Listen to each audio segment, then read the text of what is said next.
총선이 일주일 앞으로 다가왔습니다. 경남에는 오늘 국민의당 안철수 대표가 방문해 지원 유세에 나섰습니다. 선택 경남, 후보자 3명이 출마한 마산 하포구에는 마산 해양신도시의 해법과 지역 신성장 동력 확보가 쟁점입니다. 거동이 불편한 장애인들에게 필요한 장애인 콜택시가 정작 필요할 때 도착하지 못해 장애인들이 불편을 겪고 있습니다. 요즘 남해안에서는 제철을 맞은 봄 멸치잡이가 한창입니다. 만선을 이룬 멸치잡이의 생생한 현장을 소개합니다. 안녕하십니까. 이어서 경남 소식입니다. 국민의당 안철수 대표가 경남 지원 유세에 나섰습니다. 이번 총선은 민생 문제를 해결하는 3당 체제를 만들 것인지를 결정하는 중요한 선거라고 강조했습니다. 김현수 기자의 보도입니다. 열심히 했습니다. 경남 지역의 국민의당 교두보를 확보하기 위해 첫 표심 공략에 나선 안철수 대표. 안 대표는 국가에서 돈을 풀어서 경제 성장을 한다면 진작 위기 탈출을 했어야 한다며 최근 양적 완화를 경제 1호 공약으로 내건 새누리당을 비판했습니다. 또 여야가 습관처럼 반대하고 싸울 때 국민의당은 민생 해결 방법을 내놓겠다며 더불어민주당에도 포문을 열었습니다. 과거보다는 미래 싸움만 하는 1번, 2번보다 민생 문제 해결하는 3당 체제 만들어 주실 것으로 믿습니다. 안 대표는 오늘 양산에서 창원, 진해로 차례로 이동하며 경남에서 녹색 바람 일으키기에 안간힘을 썼습니다. 국민의당은 창원을과 진해, 양산갑 등 경남 6곳에서 후보를 냈습니다. 안철수 대표의 이번 지원 유세로 국민의당은 상대적으로 지지세가 약한 경남에서 반전에 성공할 수 있을지 주목됩니다. KBS 뉴스 김현수입니다.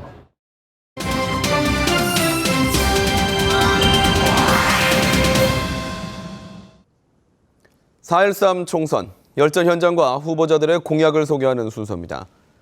마산 해양신도시 해법 등의 마산 하포구 후보들은 어떤 의견인지를 들었습니다. 송현준 기자가 보도합니다. 이주영 새누리당 후보는 국비를 지원받아 공사비를 정산하는 방식으로 아파트 건립 규모를 최소화해야 한다고 주장합니다. 또 로봇랜드를 비롯해 로봇 비즈니스 벨트 등 로봇 산업으로 마산 경제를 부흥시키겠다고 밝혔습니다. 협약 변경을 해내고 거기에 따라서 국비 지원도 받을 수 있도록 저도 최선을 다할 생각입니다.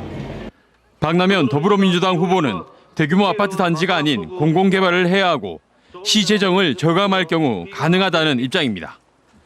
마산의 역사와 전통을 결합한 관광 상품을 개발하고 주거 환경을 개선해 돌아오는 도시로 만들겠다고 밝혔습니다.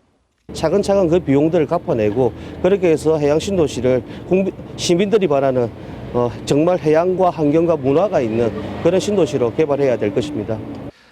이원희 노동당 후보는 대규모 아파트 단지로 상권 위축 등 주민들이 입을 피해가 더 크다며 공공개발을 해야 한다는 입장입니다. 또 최저시급을 1만 원으로 올리는 등 지역 중소기업과 영세 자영업자들의 살림을 넉넉히 하겠다는 입장입니다. 주민들이 입는 피해, 상인들이 입는 피해를 생각하고 그것에 대한 대책으로 생각한다면 그것보다 훨씬 더 많은 비용들이 지출될 것이고 많은 비용들을 주민들이 부담하게 될 것입니다. 구도심 지역으로 상대적으로 낙후된 마산 하포구 유권자들의 선택은 누구에게 이어질지 관심입니다.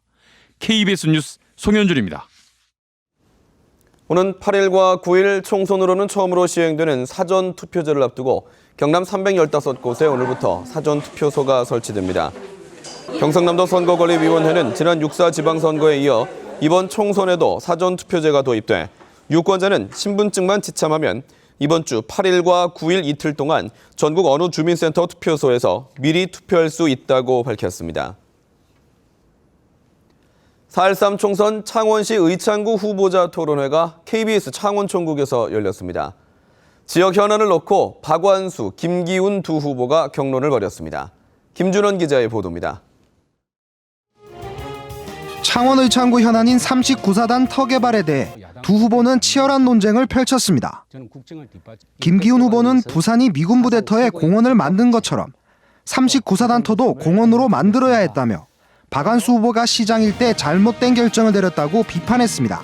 대규모 아파트가 들어선다면 도계동 빌라, 명수동 연립주택은 다 큰 타격을 받을 것이고 또 같이 들어서 오는 상업시설의 빨대 효과로 박한수 후보는 아파트 개발로 39사단 이전비를 충당해 창원시의 재정 부담을 줄이고 여윳돈으로 다른 곳에 편의시설을 마련할 수 있다고 반박했습니다. 재정적인 부담을 하기 어렵기 때문에 민간 투자 방식을 했죠. 그 민간 사업자가 전체 부지 면적의 3분의 1만 개발권을 가집니다. 3분의 2는 창원시 소유로 되는 겁니다. 두 후보는 강역시 승격에도 의견이 달랐습니다. 지방행정 체제를 전반적으로 광역시를 없애고 개편을 해주든지 아니면은 지방자치법에 정해진 대로 110만이 되니까 창원시를 광역시로 만들어주든지. 경남도의 재정 운영에 심각한 문제가 생깁니다. 또한 도청 이전 및 도의 부설기관 이전이 불가피하여 이전에 따른 비용 문제 등 한경수 공화당 후보는 방송연설에서 창원시를 박정희 시티로 개명하고 세계적 최첨단 군수도시로 만들어 지역 경제를 활성화하겠다고 밝혔습니다. KBS 뉴스 김준원입니다. 거동이 불편한 장애인들에게 장애인 콜택시는 없어서는 안 될 중요한 교통수단인데요. 그런데 이 콜택시를 타기 위해서 매번 2시간가량을 기다려야 한다면 어떨까요? 정작 급할 때 타기 힘든 장애인 콜택시, 그 이유를 이대환 기자가 취재했습니다. 뇌병변이 있는 아버지를 위해 일주일에 3번 장애인 콜택시를 이용하는 김혜자 씨. 그 휠체어 택시를 좀 이용하려고 하는데요. 네, 지금 앞에 36번 계세요. 30분 남짓 물리 치료를 받기 위해 한나절 이상 기다리는 건 다반사입니다. 이거는 고문당하는 기분이라 솔직히 예? 정말 건강한 사람도 우리가 택시를 탈 때 1시간 기다리는 거 얼마나 힘들어요. 지체장애 1급인 유진 씨에게도 장애인 콜택시 이용은 불만입니다. 2-3시간씩 기다리는 건 기본. 결국 콜이 잡히지 않는 날에는 전동 휠체어에 의지해 5km가 넘는 출퇴근길을 이동합니다. 위험해요. 위험한데 시간이 너무 많이 걸려. 콜택시를 8시, 9시까지 기다릴 수 없어서. 창원 지역 장애인 콜택시는 법정 기준보다 2배 많은 모두 100대. 이 같은 민원이 생긴 것은 이용 대상이 크게 늘어난 탓입니다. 현행법상 장애인 콜택시는 중증 장애인뿐만 아니라 임산부와 65세 이상 노인 등도 이용이 가능한 데다 창원시가 2년 전부터 함안이나 부산 등 다른 지역 장애인들도 이용이 가능하도록 조례를 개정했습니다. 가까운 시군에서 요청을 하면은 우리가 가야 돼요. 이제 빈차로 가는 거죠. 모시고 와가지고 일 보고 모시다 드리고 또 빈차로 와야 돼요. 때문에 장애인 콜택시를 늘리는 방법과 함께 일반 택시를 탈 수 있는 이용권을 마련하는 등 장애 정도에 따라 선택할 수 있는 보완 대책이 필요하다는 지적입니다. KBS 뉴스 이전입니다. 남해안에서는 제철을 맞은 봄 멸치잡이가 한창입니다. 만선으로 항구에 들어온 배들의 멸치 털기는 색다른 볼거리입니다. 조미령 기자의 보도입니다.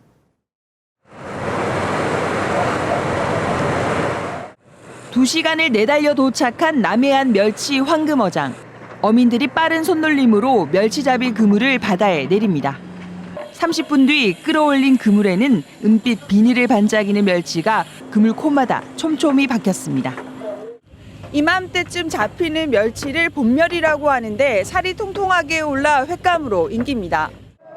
만선을 이룬 배들이 항구에 돌아오면 멸치잡이의 명물 볼거리인 멸치 털기가 시작됩니다.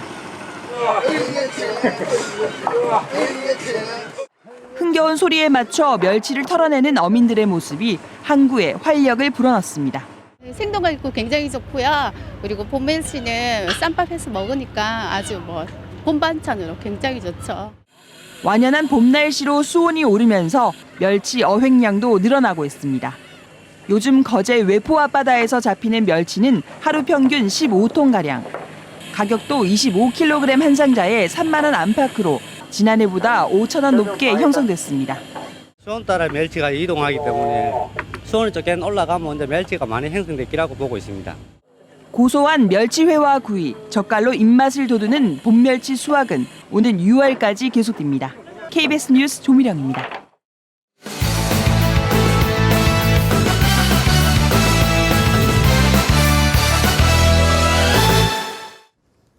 조선 해운 분석기관인 클락스는 지난해 한국조선소가 8척, 17만 톤을 수주하는 데 그쳐 지난 2021년 이후 처음으로 분기 수주량이 20만 톤 이하로 떨어졌다고 밝혔습니다.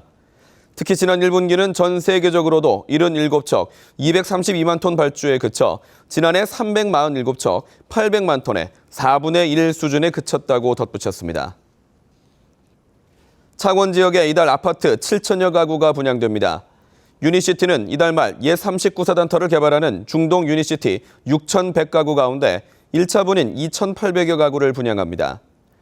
또 부영주택도 마산 하포구 월영동에 들어서는 4,200여 가구를 분양할 예정입니다. 경남기능경기대회가 오늘 창원 한국폴리텍 7대학에서 개회식과 함께 6일간의 열전에 들어갔습니다. 경남 소식이었습니다.